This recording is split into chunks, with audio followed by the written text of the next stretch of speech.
Welcome to Beginning with Moses, Discovering Jesus in the Bible. I'm Pastor Gary Schulte.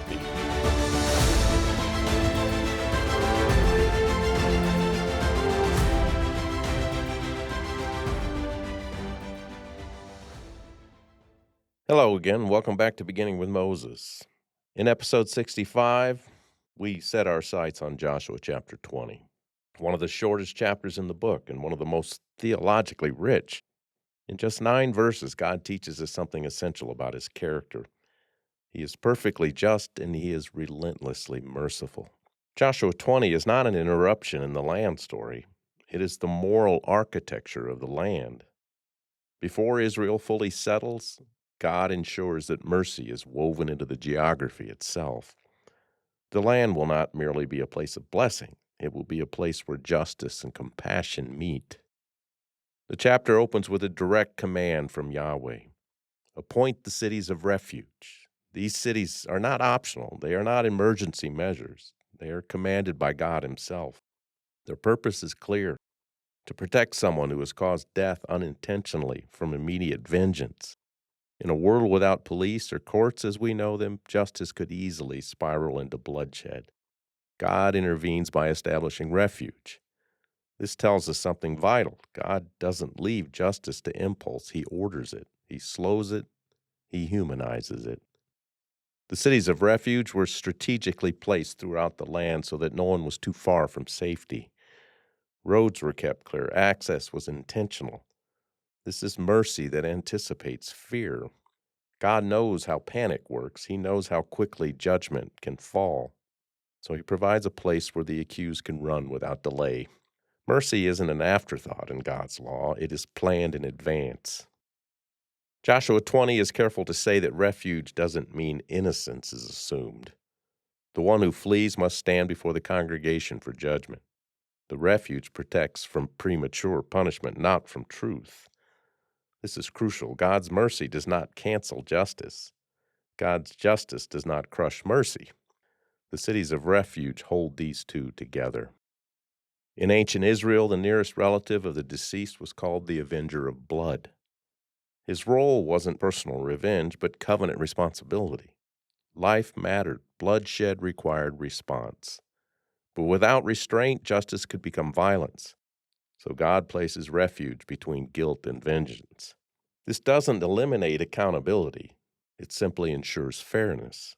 Joshua 20 teaches us that God cares deeply about human life, both the life lost and the life at risk of unjust punishment. The chapter explains that the manslayer remains in the city until the death of the high priest. Only then may he return home safely. This detail is easy to miss, but it's astonishing. The death of the high priest marks a kind of reset, a symbolic release. Life is restored not because guilt disappears, but because another death marks the end of danger. Already we see the shape of the gospel forming once again. The New Testament seizes this imagery. Hebrews speaks of believers as those who fled for refuge. Refuge is no longer a city. Refuge is a person. Jesus stands between the sinner and the just consequences of sin. He does not deny the seriousness of death. He just absorbs it. Like the cities of refuge, Christ is accessible. Like the cities of refuge, Christ protects from condemnation. Like the cities of refuge, Christ requires trust, not speed or strength. But unlike the cities of refuge, Christ doesn't release us because another high priest dies. He releases us because he is the high priest who dies. And when he rises, the danger is gone forever. At the cross, justice is not ignored. Blood is shed. Death occurs. But it is not the sinner who pays. God's justice falls fully, and God's mercy shines completely. Joshua 20 prepares us to understand why the cross is not divine cruelty, but divine love accomplishing righteousness. There's also an ecclesial dimension here. The church is not Christ, but it is meant to reflect his refuge. It is to be a place where sinners are protected from premature condemnation, where truth is spoken carefully, and where judgment belongs to God. A church without refuge misrepresents Christ. A church without truth also misrepresents Christ. Joshua 20 teaches us to hold both, just as Jesus does. Joshua 20 is merciful, but it's not sentimental. God doesn't create the cities of refuge because human life is cheap. He creates them because human life is precious. The death of the victim matters. The potential death of the accused matters. And because both matter, God refuses to let the community be governed by rage, rumor, or reflex. This is what God is doing. He's teaching Israel that justice must be slow enough to be true. In other words, refuge is a guardrail against the tyranny of the moment. And this also exposes something in our hearts. We often want quick verdicts. We want instant clarity. We want a clean story with an obvious villain. But God says, in effect, not so fast. Bring the case into the light. Let judgment happen in the right place, in the right way, under the right authority. Joshua 20 says the manslayer must stand before the congregation for judgment. That means the community is not passive. The people are not spectators. They are responsible to pursue truth, to refuse mob justice, and to ensure that the vulnerable are not crushed. This is a deeply pastoral text because it assumes something about life in a fallen world. Tragedies happen, accidents happen, and confusion happens. Yahweh does not pretend otherwise. He provides a way through it. And notice, this is not private justice. It is covenant justice. The same God who gives the land also governs how the land is to be lived in. The cities of refuge teach Israel to be a people whose emotions are not sovereign and whose instincts are not ultimate. The word of Yahweh is. Now we return to that surprising detail. The manslayer remains in the city until the death of the high priest. Why would the high priest's death matter for someone else's release? Because God is teaching Israel that guilt and danger are not resolved by raw power, but by priestly mediation. The high priest stands as the representative of the people before God. His life is bound up with the people's life. And when he dies, it marks a turning, an ending, an opening. And now the gospel comes into focus. Jesus isn't merely a refuge city we run to. He is the high priest whose death secures our release. He doesn't simply delay judgment, he satisfies it. He does not merely provide safety for a time. He provides peace with God forever. And when he rises, the refuge is no longer a temporary shelter. It becomes an unshakable home. Joshua 20 also speaks to the most relentless avenger many Christians face, their own accusing heart. Some of us are haunted not by external enemies, but by internal ones, memories, shame, regret, and the fear that we are one failure away from being exposed and rejected. We replay the past as if it still has legal authority over us.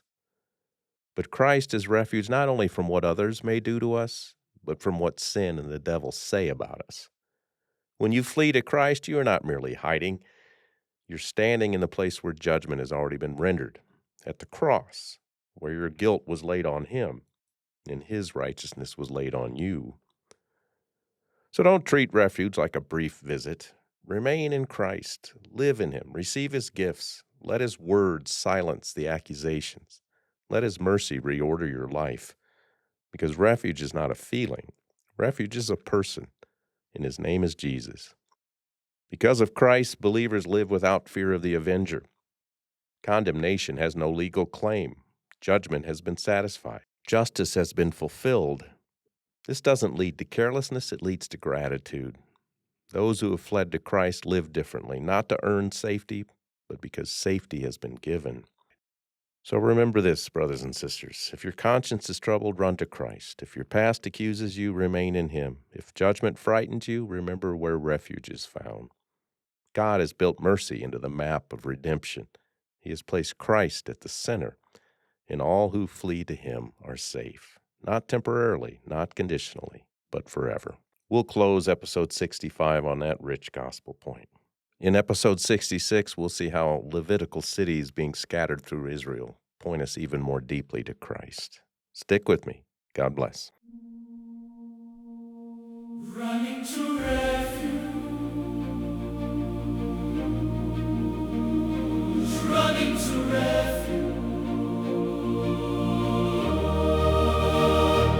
Blood on on the ground wasn't meant to fall. One wrong step, now it's life on the line for all. No court, no pause, just the avenger's claim. Justice is coming, calling your name. But Yahweh spoke before the fear, placed a city always near. Roads kept clear, no delay. Mercy built into the way. Run while you can, don't look behind. Grace is ahead, not something you find. Running to refuge, heart pounding fast, not by my strength, just hoping I last. Gates open wide, I fall inside, where justice waits but mercy decides. Running to refuge, I don't pretend, truth will be spoken in the end. But I won't die out in the streets, there's a place where justice and mercy meet. Not declared innocent, not set free, still have to stand where all can see. Before the people, truth laid bare, no hiding guilt, no skipping there. But rage is slowed and time is given, not every moment ruled by driven. God won't let the story spin, where anger crowns itself as king. Justice is real, but so is grace, both held together in this place. Running to refuge, heart laid down, not by my claim, not by my crown. Held in a city I didn't build, waiting for mercy to be fulfilled. Running to refuge I will remain, till something breaks this chain of blame, till death itself will set me free. Not mine, but one who stands for me. Then came the priest, the final one, not just a city but God's own son. Didn't just guard the guilty soul, he took the wound, he paid the toll. Not waiting out another's death, he gave himself with final breath. And when he rose, the verdict came, no more fear, no more claim. Voice in my head says you're not clean, replays the past like it's still seen. But refuge speaks a louder word, it's